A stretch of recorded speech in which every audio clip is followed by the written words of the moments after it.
Welcome. It is wonderful to be with you again for tonight's Mining the Riches of the Parsha. This week's Parsha is the Parsha of Shelach. And I'd like to share with you a shiur, a lecture, that I had the privilege to hear directly from Rabbi Norman Lamm of blessed memory. I heard this in 1996. And I share it with you tonight because it is a series of masterful insights into our Parsha, the Parsha of Shelach. As you know or may know, Rabbi Lamm passed away just a couple of weeks ago, and I also share it as a tribute to Rabbi Lamm's memory because what I want to share with you tonight is so characteristic of his eloquent learning and teaching. It is original, it's deep, and when you understand it, it is utterly simple and coherent. So let's start like this. One of the Yud Gimel Midos, the 13 attributes of God, or the 13 characteristics of God's personality, so to speak, one of those terms is Emes, which means truth. And Emes, truthfulness, is an essential characteristic of God. A famous phrase of our rabbis, Chosamo shel HaKadosh Baruch Hu Emes, the signature of God is truth. Clearly, Emes is fundamental. And yet, there is no mitzvah in the Torah to tell the truth. It's interesting. If you want to take a look in the Chumash, in the stone Chumash, just going to quote one pasuk. It's on page 434. It's back in the book of Shmos. The Torah says, Midvar Sheker Tirchak. Stay far away from Sheker, which we translate as falsehood. So there is a mitzvah, a prohibition, and we are enjoined to stay far distant away from Sheker, but there is no specific mitzvah to tell the truth. Kind of surprising.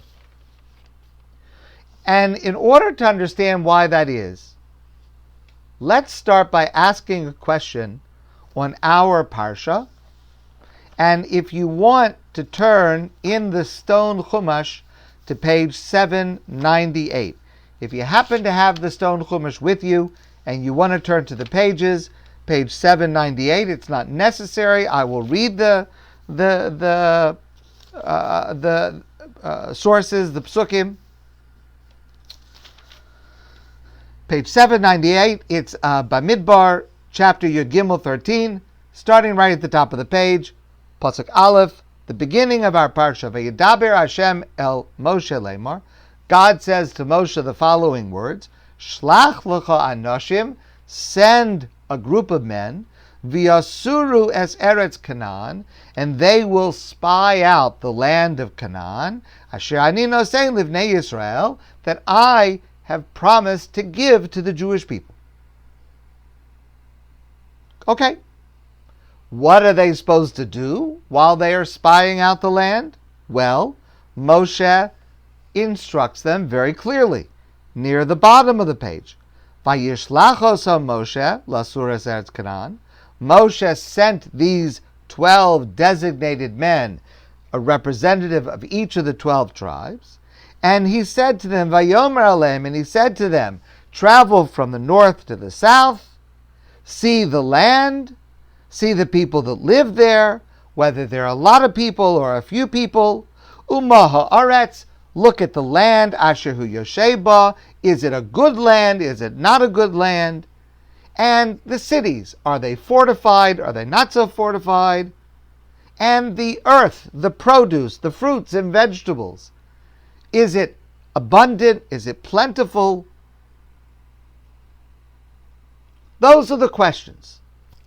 And so, armed with those instructions and list of questions, they went, they saw, they returned, and they reported. And according to most of the commentators, they reported accurately. They told the truth. So what did they go wrong? How did they go wrong? What did they do wrong?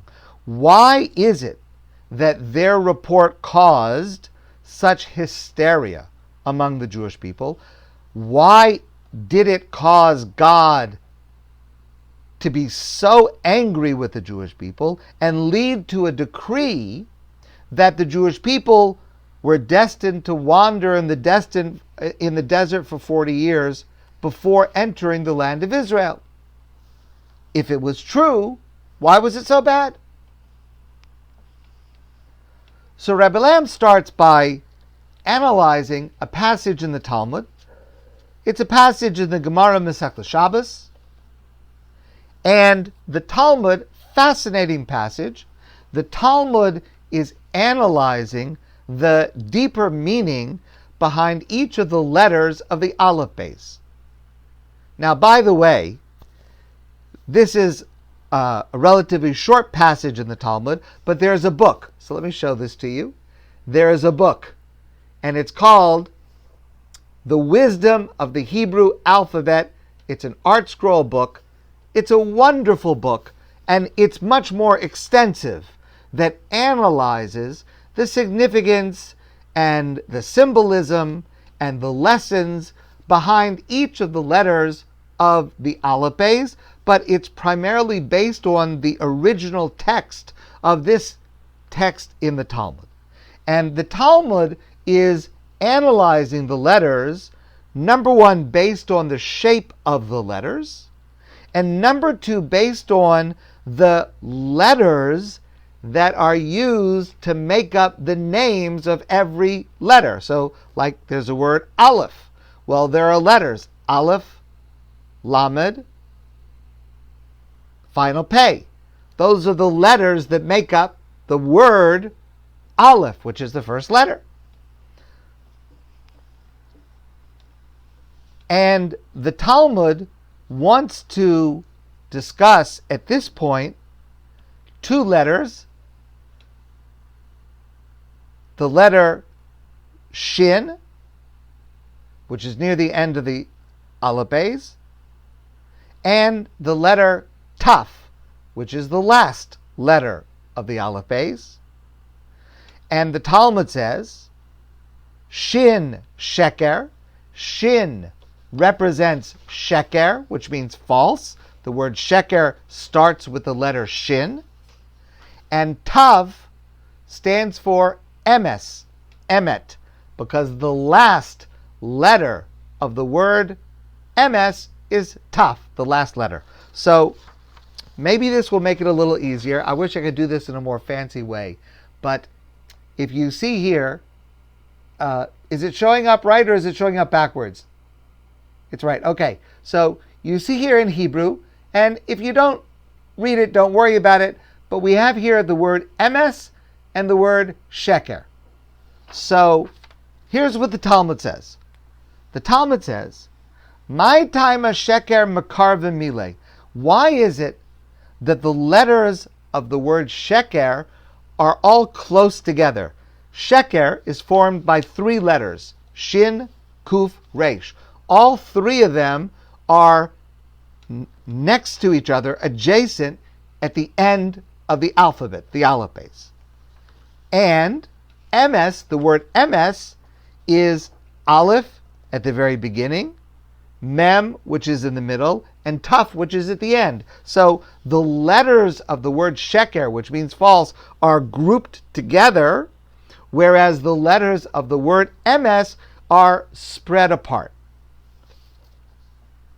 That's the question of the Talmud. So the Talmud says, Shikra Shchiach, because Sheker, falsehood, is common, frequent.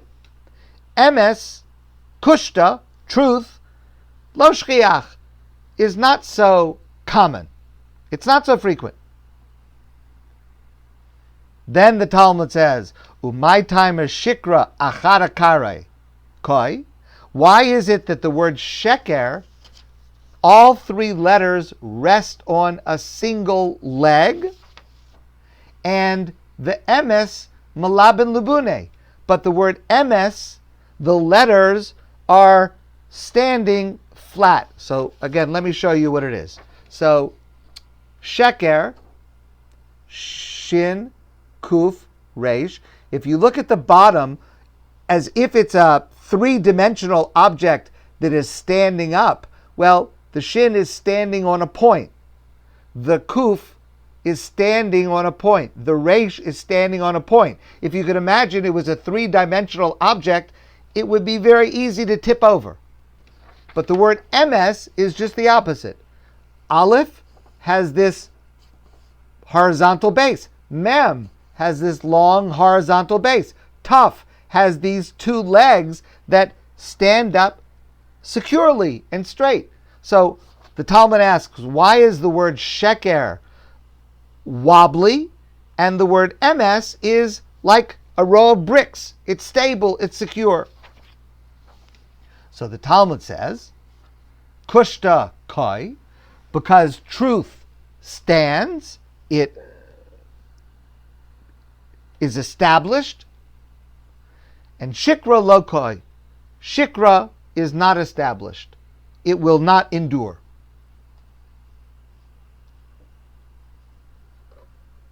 Now, what the Talmud means to say, of course, is that the letters that spell the word sheker are close together, but the letters that spell the word emes are far apart, spread out in the alphabet, the alphabet, and then the shape of the letters of the word sheker are narrow at the base, but the shape of the letters of the word emes are solid, they're flat, a flat base. Rabbi Lamm provides a brilliant understanding to what the Talmud is trying to get to. Sheker is information that is confined to one space. It is information that has a narrow focus. It's looking at one spot, and therefore it doesn't have context. It's wobbly. Emes is information that is within a larger context. It is information with reference to its surroundings. You can only tell what is emes by looking at the entire picture, by looking at the entire aleph base. And that is why it is secure. So Rabbi Lamm then goes on to elaborate on that fundamental concept. So the first requirement of emes, which again we translate as truth, but I want to just use the word emes and sheker. The first requirement of emes, obviously, intuitively, it has to be in accord with reality. Okay. But what we learn from this passage in the Talmud is that that is not sufficient to be considered emes. Real information can also be sheker in three ways. And in all three of these ways, the report of the spies fails the test of emes, and it is rather sheker. Three ways. Number one, in order for information to be emes, in addition to according with reality, you must say what is to be said to the right person. Please turn, well, we were on that page 798. Again, top of the page, the beginning of the Parsha in the stone Chumash. Vayedaber Hashem el Moshe Lemor. Hashem says to Moshe, Shelach lecha anoshim, send a group of men in. They will spy out the land. Asher ani nosei livnei Yisrael, the land that I have promised to give to the Jewish people. Okay, so here we have, at the very beginning of the Parsha, God said, we're going in. I'm giving it to you. I am taking you in. That is not in doubt. That requires no investigation. That requires no report. That requires no answer. That requires no evaluation. But, however, Moshe asks for a report from these 12 men. And that's what I read to you before. Moshe gives these 12 men a list of questions that he wants them to answer. What does it look like? Are there a lot of people? Not so many people? What is the land like? What are the fields and the trees like? Is it abundant? And their mission is to bring a report back to Moshe. Moshe sent them. Moshe said, bring me a report with the answers to this question. So their mission was to bring a report back to Moshe to answer the questions that he had asked. Now, if these spies will return to Moshe and give him the report to answer the questions that he asked, and then they will have their own question. They will say to Moshe, Moshe, okay, here's the answer to the questions you asked us, but we have a question for you. The people seem very strong. The cities are very well fortified. How is it that we are going to be able to triumph? If they were to ask Moshe that question, which would make sense, because Moshe is the one who sent them, then Moshe would give them an answer. And presumably the answer that he would give them is the pasuk at the very beginning. God said, this is the land Asher Ani Nosei Livnei Yisrael. God promised. It looks fortified. They look strong. You're concerned. Don't be concerned. Hashem promised. That would have made sense. That would have been fine. But that's not what the spies did. If you turn, please, to page 800.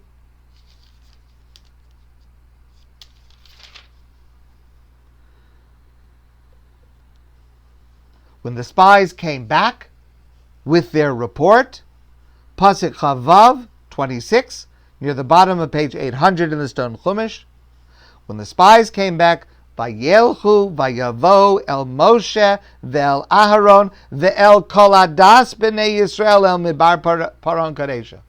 The spies came back and they stood before Moshe and Aharon and the entire Jewish people. Vayashivu osam davar, and they gave their report, the es kol ha'eda, also to the entire congregation. It's interesting how in one verse that phrase is repeated to emphasize they did not come back and give the report to Moshe, who asked for the report.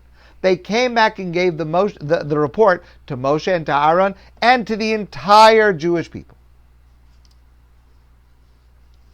Clearly, their report consists of statements that are intended to cause hysteria. Because they did not give the report to the ones who asked for it, to the one who asked for it, Moshe, and they did not give it to the ones who could correctly answer any question that they had about it, because that was Moshe. Rather, what they did is they gave it to the entire Jewish people who were not equipped to give the answer that this report called for. And in this way, their report was not emes, it was sheker. Number 2.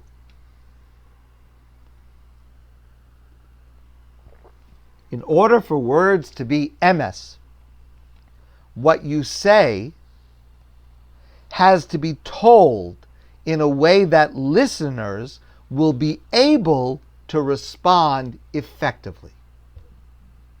And if you relay information, even if it happens to be true, but you relay it in a way that will likely be misunderstood or misused, that too is not emes, it is sheker. For example, if you were in a dark, crowded theater, I know that's not applicable right now, and when it is applicable, don't do it. I'm just giving an example. If you were in a dark, crowded theater and you yell fire, you will cause panic, and many people will be hurt and trampled trying to get out. Now, if what you said is false, meaning there really was no fire, then you have committed a criminal act. If the words that you say are true, there is a fire, your words are still sheker, because they are irresponsible and immoral, because you will cause panic. Emes would require calmly helping people exit safely. To yell fire is sheker. And that is what the Meraglim did. And the response is predictable. If you take a look at the next page, page 802, this is chapter Yudala, chapter 14, pasuk number 1, number 2, Aleph and Beis, Vatisa kol ha'eda, and the entire congregation of Israel, the entire Jewish people, lifted up their voices in crying. Vayitnu es kolam, and they were yelling and screaming and crying in hysteria. Vayivku ha'am b'layla hahu, and the entire Jewish people cried all night long. It caused hysteria because it was said in a way that people could not use it properly. They could not respond to it safely. Therefore, it was sheker, not emes. Finally, in order to be emes, the words that you say must stick to the facts, not to interpretation. Now, the truth is that the spies, in giving their report, did start with fact. Back on page 800, middle of the page,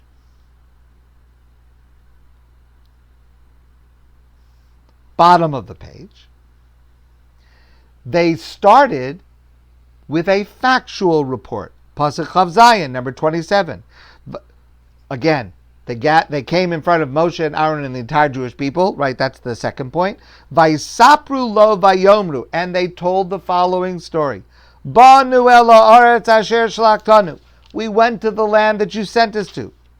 And v'gam zavas chalav udvashi. And it is a land flowing with milk and honey. It is beautiful. It is fertile. It is abundant. Okay. But then they continued. Pasuk Chav Ches, number 28, the top of page 802. Ephes, however, ki az ha'am, the people there are very strong. They live in fortified cities. The cities that they live in are very strongly fortified. And the people who are there are giants. The people who are there are fierce warriors. And we will not succeed in conquering this land. Now that part is not fact. That is deduction. That is assumption. And the deduction that they made, the assumption that they made, was wrong. Because Moshe had asked them to look and to tell him, to report if the cities were fortified or not. Now, they assumed that if the cities were fortified, that meant that the people living there were very strong, and the Jewish people would have a very difficult time trying to conquer, notwithstanding God's promise that they would do it. However, Rashi says the following. Rashi says they misunderstood what Moshe was asking them to look for. When Moshe said, see if the cities are fortified or not, Siman Masar Lehem, Moshe gave them a sign to look for. Im beprazim yoshvim, if they live in cities that are open, not strongly fortified, that means chazakim heim, they are a strong people. Shesomchem al gvurasam, what kind of a people, especially in the ancient world, lives in a city without strong fortifications? Obviously a city that is very confident in their own warriors and their own ability to defend themselves without extensive fortifications. V'im ba'arim b'tzuros heim yoshvim, but if they live in cities that do have strong fortifications surrounding them, chaloshim heim, that's a sign that they are weak. The spies saw that the cities were strongly fortified, but they made the wrong inference from that fact. Because the inference is not the fact. Moshe wanted the facts, and he would supply the inference and the deduction and the assumption. They added their own inference and deduction and assumption. Now, by the way, Moshe's siman is in fact a very important lesson in many areas of life. Building strong walls, whether they are literal walls or figurative walls, is not always a sign of strength. It can also sometimes be a sign of weakness.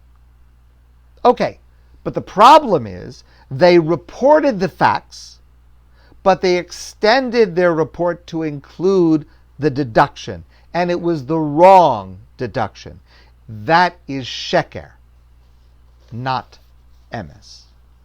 Now, in order to understand the underlying mistake that these spies made that caused all of this sheker instead of emes, so I explained one approach to this issue this morning at our 10 to 9 session, and I invite you to watch that short video on YouTube.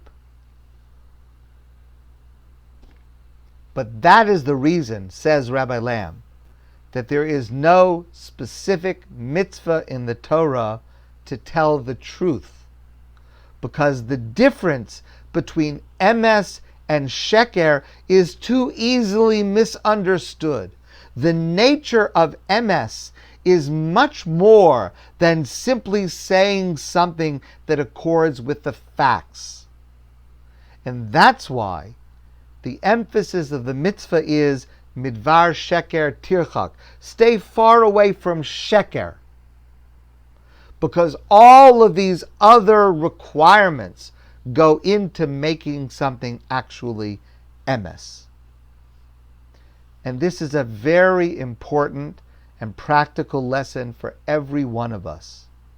These situations arise all the time where we must be so careful not just to say what is a fact, what is real, but also to avoid sheker. And it's not so easy. It's not always clear-cut. Rabbi Nachman of Bratslav writes the following words: V'hamaskil v'hamevin, one who understands and one who comprehends the depth of the meaning of emes and sheker. Yesh lo lehispalel kol yomov. It would be right for that person to pray every day of their life, sheyizkeh, that they should merit, shepam achas kol yemei chayav, that maybe even one time in their entire life, that they merit ledaber dibur echad, that they merit to say one word, shel emes, of actual emes, lifnei Hashem, before God, karoi, as it is appropriate. It's not so easy. We have to make sure that what we are saying is real. We have to make sure that what we are saying, we are giving the information to the right person who knows how to deal with it. We have to make sure that we are giving information in a way that can be correctly and safely used. And we have to make sure that if we are portraying our report as factual, that we stick to the facts and not to the interpretation, because that is much easier to make a mistake about. That is how Rabbi Lamm explained the problem of what the Meraglim did. They spoke sheker and not emes. And that is how Rabbi Lamm understands our goal to make sure that the words that we say are emes and not sheker. My friends, I wish you a great evening. I wish you a wonderful Shabbos. And I look forward to seeing all of you soon in person.